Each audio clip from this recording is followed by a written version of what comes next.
Bismillahirrahmanirrahim. Assalamualaikum warahmatullahi wabarakatuh. Selamat siang teman-temanku semua. Bagaimana kabarnya hari ini? Semoga teman-temanku dalam keadaan sehat walafiat. Amin ya Allah ya rabbal alamin.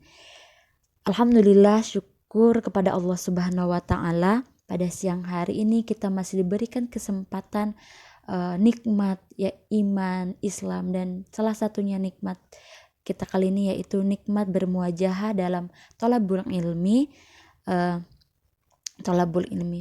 serta salawat dan salam semoga tetap tercurah limpahkan kepada Nabi kita junjungan kita semua, Nabi Muhammad SAW, yang menjadi suri tauladan bagi umatnya hingga akhir zaman, dan melalui risalah beliau kita semua dapat mengenal Allah Subhanahu wa taala. Taib, insya Allah pada siang ini kami dari kelompok 9 akan mempresentasikan yang bertemakan akhlak berpakaian. Selamat mendengarkan dan selamat menyimak. Saya Putri Tambara Angelina akan memaparkan penjelasan pertama. Apa itu pakaian? Secara istilah, pakaian adalah segala sesuatu yang dikenakan seseorang dalam berbagai ukuran dan modelnya, berupa baju, celana, sarung, jubah, dan lain-lain, yang disesuaikan dengan kebutuhan pemakaiannya untuk suatu tujuan yang bersifat khusus. Artinya, pakaian yang digunakan lebih berorientasi pada nilai keindahan yang disesuaikan dengan situasi dan kondisi pemakaian. Pakaian mempunyai tujuan umum untuk melindungi ataupun menutup tubuh manusia agar terhindar dari bahaya yang dapat merusak tubuh kita secara langsung melalui kontak fisik. Sedangkan menurut agama Islam lebih mengarah kepada menutup aurat tubuh manusia agar tidak melanggar ketentuan syariat. Bentuk akhlak berpakaian. Dalam pandangan Islam, pakaian terbagi menjadi 2 bentuk pakaian. Untuk penutup aurat tubuh sebagai realisasi dari perintah Allah.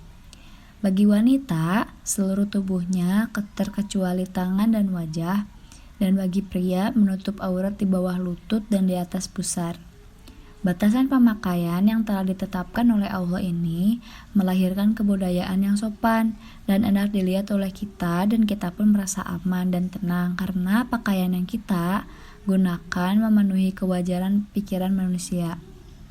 Sedangkan yang kedua, pemakaian merupakan perhiasan yang menyatakan identitas diri sebagai konsekuensi perkembangan peradaban manusia. Menutup aurat dalam Islam, gimana tuh? Di dalam Islam, kita mengenal salah satu jenis pakaian yang dapat menutup salah satu aurat wanita, yaitu jilbab.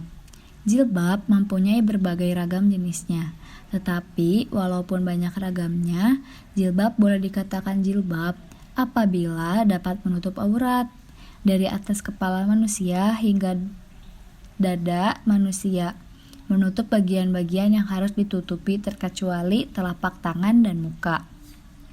Penjelasan selanjutnya akan dilanjutkan oleh Resti Sulastri. Terima kasih. Untuk selanjutnya yaitu dalil nakli tentang memakai jilbab, yaitu pada Quran surat Al-Ahzab ayat 59. A'udzu billahi minasyaitonir rajim. Bismillahirrahmanirrahim.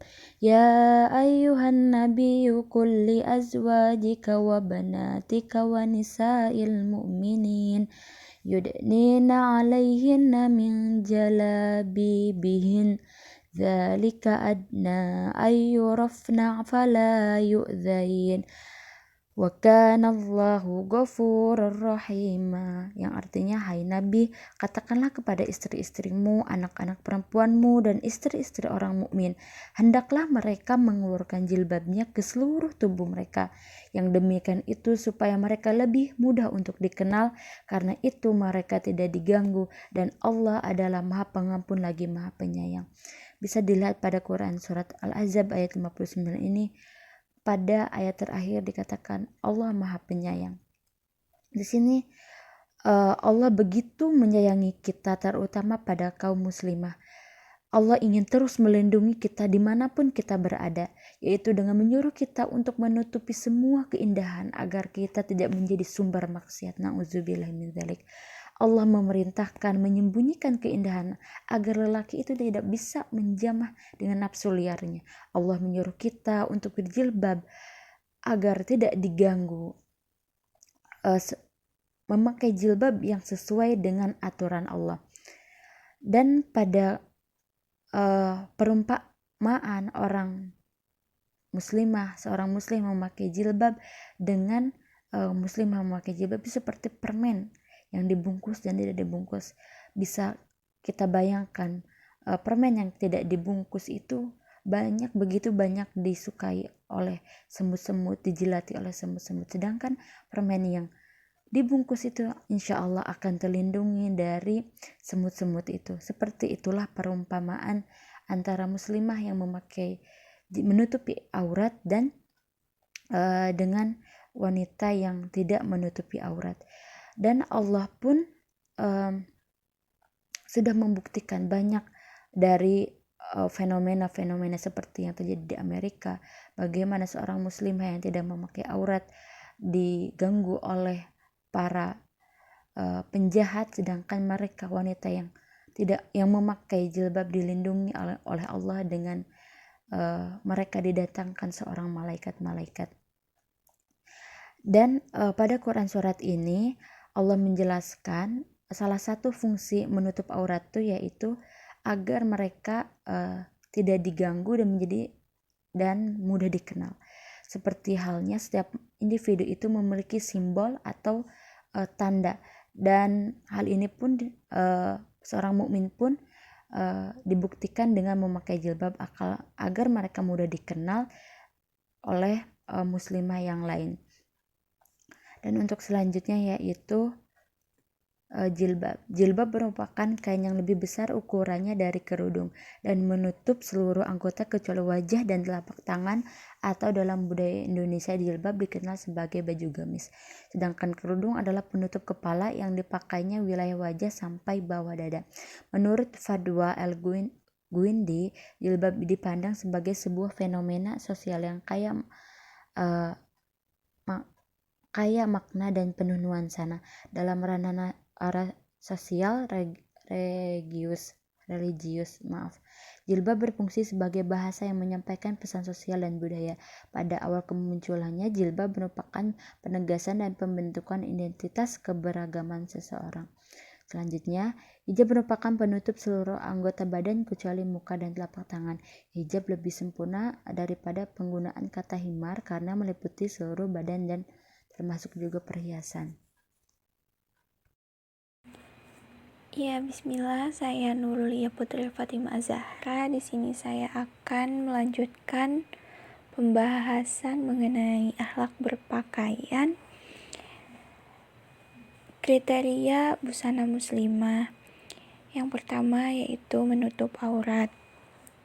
Yang kedua, tidak menyerupai laki-laki.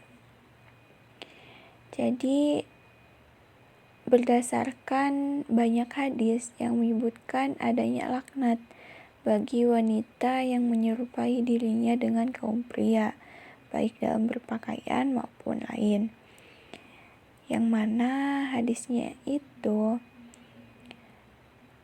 yang artinya Nabi melaknat laki-laki yang berperilaku seperti wanita dan wanita yang berperilaku seperti laki-laki. Nabi bahkan berseru, "Keluarkanlah mereka dari rumah kalian." Lalu Nabi mengeluarkan Fulan dan Umar mengeluarkan Fulan.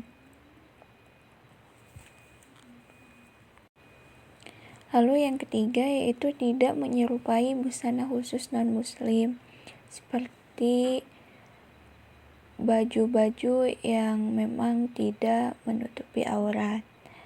Yang keempat, pantas dan sederhana, dalam artian layak untuk dipakai karena menutup aurat dan sederhana, tidak berlebih-lebihan. Lalu yang terakhir, tidak jarang atau tidak transparan gitu, dan tidak ketat. Lalu dalam berpakaian pun ada adabnya. Ada berpakaian yaitu yang pertama, setiap memulai sesuatu pekerjaan hendaknya membaca basmalah dengan lafaz Bismillahirrahmanirrahim. Ya begitupun dengan ketika kita akan berpakaian gitu. Terlebih dahulu mengucapkan Bismillahirrahmanirrahim. Agar semua pekerjaan kita senantiasa diberkahi oleh Allah Subhanahu wa taala. Yang kedua yaitu membaca doa ketika membuka pakaian atau mengambil pakaian dari tempatnya. Yang ketiga, membaca doa ketika memakai pakaian. Selanjutnya, membaca doa ketika memakai pakaian baru. Jadi, ketika memakai pakaian baru atau pakaian lama pun, ya hendaknya membaca doa terlebih dahulu. Lalu memulai berpakaian dengan anggota bagian kanan dan mulai melepaskannya dengan anggota yang kiri. Lalu selanjutnya tidak berpakaian yang menyerupai lawan jenisnya sebagaimana yang telah saya sebutkan tadi sebelumnya. Lalu tidak berpakaian menyerupai seorang Islam ya tadi, kayak yang tidak menutup aurat gitu.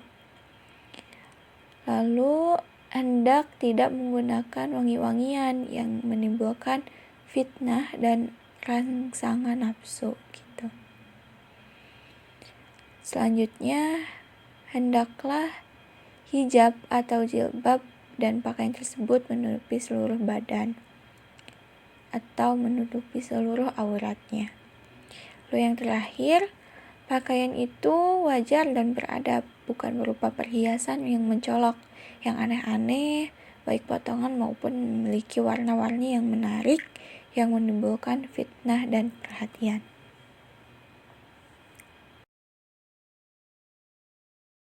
Bismillahirrahmanirrahim. Saya Rianti Triadara selanjutnya akan memaparkan tentang hikmah memakai pakaian sesuai syariat Islam. Yang pertama, mendatangkan rasa aman dan tenang. Yang kedua, menumbuhkan sikap tawadu dan rendah hati. Yang ketiga, terlindung dari sengatan panas dan dinginnya cuaca. Yang keempat, terhindar dari gangguan pandangan yang berlebihan. Dan yang terakhir adalah mencerminkan kepribadian seseorang. Kemudian, yang terakhir di sini ada contoh dalam berpakaian yang sesuai dengan syariat Islam. Bisa teman-teman lihat pada gambar di sini dijelaskan bahwa aurat wanita adalah seluruh tubuh kecuali muka dan telapak tangan saja. Lalu menutupi dada yang bisa dilihat pada Quran surat An-Nur ayat 31, longgar dan tidak transparan, menutupi kaki. Lalu di sini dijelaskan bedanya khimar, mihnah, dan jilbab. Sekian pemaparan yang bisa kami sampaikan dari kelompok 9. Mohon maaf apabila ada kesalahan atau kekurangan. Terima kasih atas perhatiannya. Wabillahi taufiq wal hidayah. Wassalamualaikum warahmatullahi wabarakatuh.